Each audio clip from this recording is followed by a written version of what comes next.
I think ride-alongs are probably one of the best things that could happen for people because you can actually see what goes on out here and what the job entails. It's not just putting on a uniform and getting in your car and coming out here and making an arrest. There's a lot of things. Training, you have to have 24 hours of training, mandated training, at least every year. And to make that happen, you have to have instructors. You have to have a training coordinator. All this technology, radars, radios, computers, somebody's got to be assigned to make that work. So you have to have a guy that's kind of in charge of Spillman and the IT world. It's a lot. It's not what people think, and there's a lot of specialties, a lot of avenues, and I think that's definitely one of the coolest parts and one of the biggest underrated and unknown parts of this profession, without a doubt. This isn't Taco Bell, this isn't Walmart, that if you mess up or you get a customer complaint or something, they just dock your hours or whatever. I mean, this is a career, this is a profession, this is a lifestyle. You go through the academy and then you come out and you work the road, you look at things totally different. You're looking at different angles of stories that other people aren't thinking about when they're hearing the story. You drive around on your off days and you're going to get a haircut and you're like, oh, that plate's expired. Oh, that headlight's out. Oh, that guy just ran the red light. Your awareness goes up, the things you look for, your interpretation of things changes.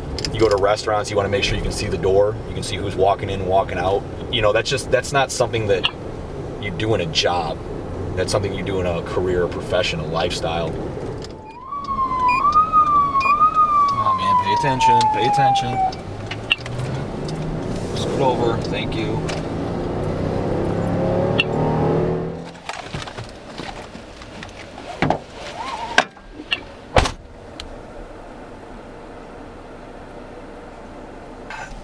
This happens kind of a lot.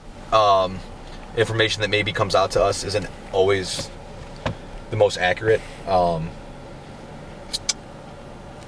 It came out that she was not responsive, okay, which typically means she's not breathing. Mm-hmm. Possibly fading, right? So that was the reason for lights and sirens and coming to the call so quickly.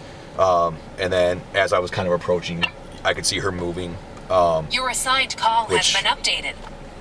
Being on these calls before, slowed down a little bit, go make contact.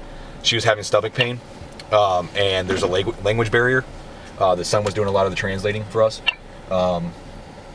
And after that, it was just, okay, let's stand by until the fire department gets here, which is also our medical personnel. I think that's why I'm like very pro ride along. When you get in the car and you see how traffic's going and how people are driving or how people are trying to flee you, or when you're talking to people and they're turning away from you, or they keep trying to put their hands in their pockets, then they may not have anything in their pockets. They may just be nervous and it's just a tick for them. And I totally get that. But again, you got to play the what if, you got to play the worst case scenario, because at the end of the day, you have other officers around you that got to look out for. You have yourself that you got to look out for. You got to go back to your family. You may go to domestic and this time kids are involved. You may go to a domestic and this time a weapon's involved. You may go to a domestic and it's mother versus son now, or brother versus brother, and that totally changes the dynamic of boyfriend versus girlfriend or husband versus wife, right? So even though you think you have it pegged or you have it nailed or you know what to do, they're always going to throw a curveball your way. So northbound 41 in front of Napa. It's gonna be a black Buick.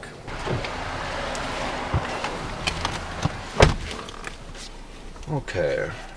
So as soon as I approached the vehicle, it goes, yeah, I kind of pulled out in front of you. That was stupid. I said, yeah, no problem. I said, but when I got behind you, I noticed that your plate was expired. And then they handed me a temporary registration for their plate. So they're actually in compliance with that. But we do have the your assigned call has been updated. Unsafe lane movement. So that's just probable cause for us to check them out, make sure everything's all good. But we just let him go with a verbal warning. Like I said, even though his plates were expired, he did have a temporary 30-day pass, so he was good to go. Good, neighbor. Eastbound 3041. This is a Chevy, blue in color, with a plate of In God We Trust, Boy Frank Victor 248, but it's coming back to a red Ford. Of that plate, do you have the Joshua Eubanks?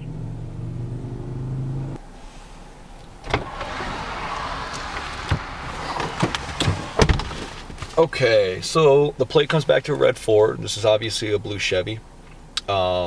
He says that he bought this off a family member, and because he hasn't been able to get his plates, he threw his old plate onto the new car.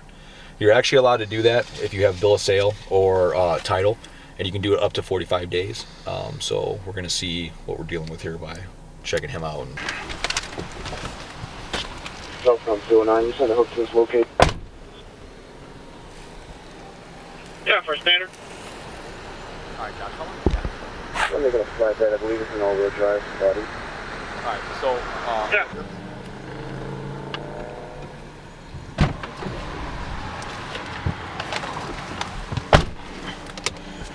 so we issued him a citation and a written warning.